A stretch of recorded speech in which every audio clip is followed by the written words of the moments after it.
नहमदुहु व नुसल्ली अला रसूलिहिल करीम अम्मा बाद फ़ऊज़ु बिल्लाहि मिनश शैतानिर रजीम बिस्मिल्लाहिर रहमानिर रहीम। जामिया तबी जोग्राफिया BA BSc पार्ट 1 के आज एक और लेक्चर के साथ मैं दोबारा आपकी खिदमत में हाज़िर हुआ। जो आज का हमारा सवाल है वो है रेज़श क्या है, इसके बनने का अमल और इसकी अक़साम बयान करें। तो ये वाला सवाल है। तो रेज़श असल में बारिश को भी कुछ लोग रेज़श समझते हैं, लेकिन रेज़श असल में बारिश नहीं, बारिश रेज़श की एक किस्म है, रेज़श बारिश की किस्म नहीं है। अच्छा, ज़मीन पर बारिश होने के लिए जो सबसे बुनियादी शर्त है वो क्या है? बादल। लेकिन हर किस्म के बादल बारिश नहीं बरसाते। इसकी वजह यह है कि क्योंकि इन बादलों में जो पानी के नन्हे ज़रात होते हैं उनको ज़मीन तक पहुंचने के लिए कई मराहिल से गुजरना पड़ता है। पानी के ये नन्हे कतरे या नन्हे ज़रात इतने छोटे होते हैं कि हवा की हल्की सी लहर भी इनको अपने दोष पर ऊपर उठाए रखती है। तो इनको जब ये नन्हे मुन्ने पानी और बर्फ़ के ज़रात बादलों में पैदा होते हैं तो इनका हुजम बहुत छोटा होता है।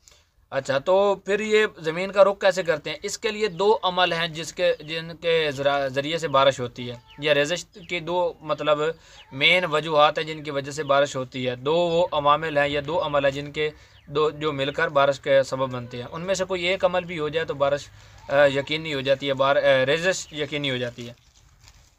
इसमें दो अमल कौन से? एक बर्फ़ानी कलमों का अमल है और दूसरा है जी अम्तज़ाजी या इल्हाक़ी अमल। बर्फ़ानी कलमों का अमल पहली चीज़ जो है, इस अमल की निशानदेही जो सबसे पहले 1930 में दो साइंसदान थे, उनका नाम था जी टी ब्रेगरान और वी फेडसन, उन्होंने की थी। इस अमल में होता क्या है कि जो बर्फ़ या पानी के ज़रात हैं ये ऐसे ये अमल उन बादलों में अंजाम पाता है जहाँ पर बर्फ़ या पानी के जो या दर्जा हरारत है इनका वो 0 डिग्री सेंटीग्रेड से कम होता है। तो फिर कैसे? कि जब बादलों में किसी बर्फ़ के या पानी के ज़र्रे का दर्जा हरारत 0 डिग्री सेंटीग्रेड से कम होगा, यानी वो बर्फ़ की सूरत में मौजूद होगा, तो पानी के हल्के नन्हे मुन्ने ज़रात जो होंगे जिनका दर्जा हरारत इससे ज़्यादा होगा वो उनके गिर्द जमा होते जाएंगे, क्योंकि ये बर्फ़ जो होगी उनके लिए एक मरकज़ का काम करेगी। तो इस मरकज़ में सारे वो दाखिल होते जाएंगे, छोटे छोटे ज़रात या बुखारात उस बर्फ़ के गिर्द जमा होते जाएंगे और वो बड़े बड़े शगाफ या गोलों का सूरत अख्तियार कर जाएंगी। फिर वो वज़नी हो जाएंगे तो हवा उनको अपने दोष पर उठाने से कासिर हो जाएगी, रह जाएगी, उनको अपने ऊपर नहीं उठा सकेगी। तो वो ज़मीन का रुख करते हैं। जब वो ज़मीन का रुख करते हैं तो रास्ते में कहीं उनको गर्म दर्जा हरारत वाली तह से गुजरना पड़ता है, जहाँ से वो दोबारा बर्फ़ जो है पानी में तब्दील हो जाती है और बारिश शुरू हो जाती है। दूसरा है जी इम्तज़ाजी या इल्हाक़ी अमल। मुंतका हार और कम अर्ज बल्द के इलाकों में अक्सर बारिश का बादलों का दर्जा हरारत इतना ज़्यादा नहीं गिरता, यानी कि 0 डिग्री सेंटीग्रेड तक बादलों या बारिश का दर्जा हरारत नहीं होता। तो यहाँ पर जो है बारिश वो बर्फ़ानी कलमों की बजाय इम्तज़ाजी या इल्हाक़ी अमल से होती है। कैसे? इस अमल में जो छोटे छोटे पानी के ज़रात हैं, जो बुखारात के ज़रात, वो एक दूसरे का टकरा कर एक दूसरे के साथ मिलते रहते हैं।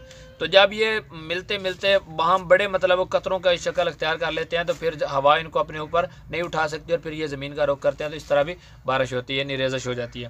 तो रेज़श की अब इक़साम पे आ जाते हैं। कुरा हवा में मौजूद रतूबत यानी नमी पर जब अमले तकसीफ़ होता है तो मुख्तलिफ़ शक्लों में ज़मीन की सतह पर गिरती है। इस तरह रेज़श की इस्लाह बड़ी जामी और वसी है, जिसमें आबी बुखारात के पानी में तब्दील होने तक तमाम इक़साम के शामिल है।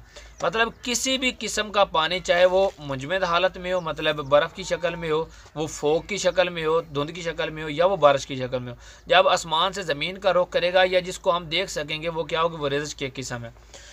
अब रेज़श की अक़साम में कौन कौन सी चीज़ें हैं जी? बर्फ़, स्नो, बर्फ़ो बरां, स्लेट, तजला, ग्लेज़, कलमी बर्फ़, आइस निडल्स, शबनम, ड्यू, धुंध, मिस्ट, कहर, फोग, पाला, फ्रॉस्ट, सालाबारी, हेल, बूंदाबांदी, ड्रिजल और बारिश, रेनफॉल।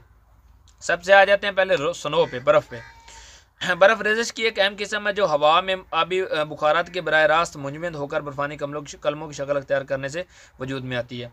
जब बारिश, यही आप ऐसे अंदाज़ा कर लें कि जो 90 डिग्रीज़ कुतुबैन है, कुतुबैन के करीब या रशिया में या इसके अलावा कनाडा में या नॉर्वे में जहाँ पर सर्दी बहुत ज़्यादा होती है, या फिर बर-ए-आज़म अंटार्कटिका की बात कर लें, वहाँ पर जब बारिश होगी तो वो अगर गर्म बादलों से भी बारिश होगी तो वो ज़मीन तक पहुँचते पहुँचते क्योंकि उन्हें बहुत ज़्यादा सर्दी से वास्ता पड़ेगा तो वो जम जाएंगे, तो फिर वो बारिश नहीं रहेगी, वो रेज़श, वो बर्फ़ कहलाएगी, बर्फ़बारी की शक्ल अख्तियार कर जाएगी। दूसरी चीज़ है तजला। जब बारिश ऐसी ज़मीन पर गिरे जिसका दर्जा हरारत नुक्ता अंजमात से नीचे हो, मतलब 0 डिग्री सेंटीग्रेड से कम हो, तो बारिश के कतरे शफाफ बर्फ़ की शक्ल में दरख्तों, खेतों और तारों पर जम जाते हैं। इसे बर्फ़ बारां का तूफ़ान यानी बाज़ औक़ात जमी हुई बारिश भी कहते हैं। इसका सबसे बड़ी मिसाल जो जब मरी में ये जो बर्फ़बारी होती है ना, जिसको कहते हैं बर्फ़बारी हो रही है उधर, वो एक मतलब बड़ा प्यारा सा समा नज़र आता है कि देखते ही देखते आपके कपड़ों पर बर्फ़ की तहें जम जाती हैं। तो वो क्या होता है कि बारिश जब मतलब बारिश का जो पानी है उसका दर्जा हरारत 5 डिग्री या 6 डिग्री होता है, मतलब वो जमा हुआ नहीं होता, लेकिन उसे ऐसी ज़मीन का सामना करना पड़ता है, ऐसे सतह का सामना करना पड़ता है जिसका दर्जा हरारत 0 डिग्री सेंटीग्रेड से कम होता है। तो वो 0 डिग्री सेंटीग्रेड तक की वजह से, मतलब उससे कम दर्जा हरारत की वजह से वो जम जाता है पानी, और वो दरख्तों के पत्तों पर या शाखों पर या तारों पर जम जाता है। उसको क्या कहते हैं? बर्फ़ बारां का तूफ़ान या तजला कहते हैं। फिर है जी कलमी बर्फ़, आइस नीडल्स। ये बहुत सी छोटी छोटी कलमें होती हैं जो हवा में तैरती हुई नज़र आती हैं। ये बहुत कम दर्जा पर तश्कील पाती हैं, ज़्यादातर सर्द इलाकों और बुलंद पहाड़ी इलाकों में तश्कील पाती हैं। ये भी एक तजला की एक अहम किस्म है जो आइस नीडल्स है। फिर शबनम, यानी कि ये जो जिसे हम पंजाबी ज़बान में त्रेल कहते हैं, ड्यू भी कहते हैं, इसे इंग्लिश में ड्यू और उर्दू में शबनम कहते हैं। दिन के वक्त जब गर्मी पड़ती है तो मतलब तबखीर से बुखारात फ़ज़ा में दाखिल हो जाते हैं। मतलब जब गर्मी होगी तो क्या होगा, जो पानी जो वगैरह है वो बुखारात की सूरत में हवा में शामिल हो जाता है। लेकिन जब सूरज छुप जाता है तो ज़मीन और इस पर मौजूद चीज़ें अमले इंतशार से हरारत खारिज करती हैं और जल्दी ठंडा हो जाती हैं। रात के वक्त जो मतलब ज़मीन का दर्जा हरारत तेज़ी से गिर जाता है, लेकिन वो जो बुखारात होते हैं उनका दर्जा हरारत इतना तेज़ी से नहीं गिरता। तो जब मतलब ज़मीन का दर्जा गिर जाएगा तो यहाँ पर वो क्या है, हवा का दबाव भी, मतलब हवा का दबाव बढ़ जाएगा। इसकी वजह से वो जो पानी के बुखारात होंगे वो ज़मीन का रुख करते हैं, तो उसको क्या कहते हैं? ड्यू या शबनम कहते हैं।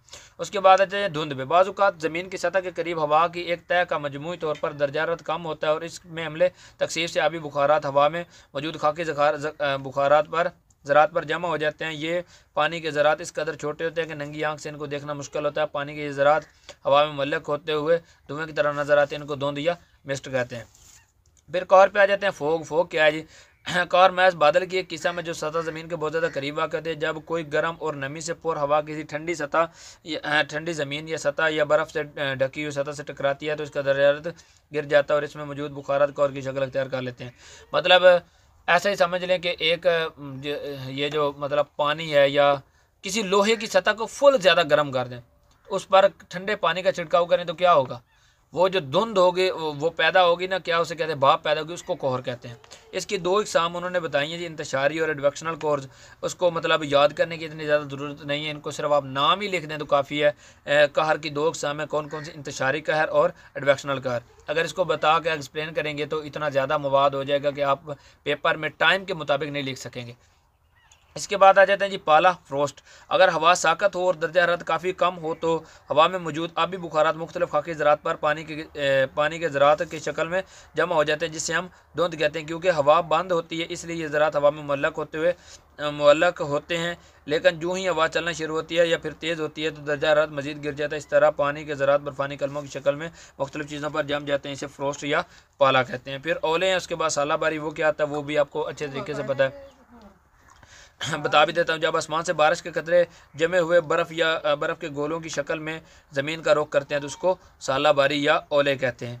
उसके बाद है जी बूंदाबांदी या फुआर, ड्रिजल जिसे कहते हैं। बूंदाबांदी या फुआर पानी के कतरे बहुत छोटे होते हैं। आमतौर पर इन कतरों का जो कुतर है वो 0.2 मिलीमीटर होती है। ऐसे समझ ले बारिश की वो किस्म जो बहुत ही बारीक कतरों पर मुश्तमिल है, उसको फुआर या बूंदाबांदी कहते हैं। इसके बाद है जी इसकी आखिरी किस्म जो रेज़श बारिश जिसे हम कहते हैं रेनफॉल, उसको हम आज नहीं करेंगे, वो अलग से एक सवाल बनता है पूरा, क्योंकि बारिश और फिर बारिश की भी आगे 4 इकसाम आ जाती हैं और बारिश के बनने का अमल भी आ जाता है, वो हम एक अलग से सवाल करेंगे। ये हमारा आज का सवाल था जी रेज़श के बनने के दो अमल जो थे, जिन दो अमलों के ज़रिए रेज़श बनती है और इसकी इकसाम। आखिरी किस्म जो बारिश है, बारिश को हम तफसील से एक अलग से सवाल बनता है, उस पर बहस करेंगे। लेक्चर के हवाले से आपको किसी किस्म का कोई सवाल हो तो आप बज़रिया कमेंट सेशन पूछ सकते हैं। हमारा ख्याल रखिएगा, इस चैनल का भी। अल्लाह हाफ़िज़।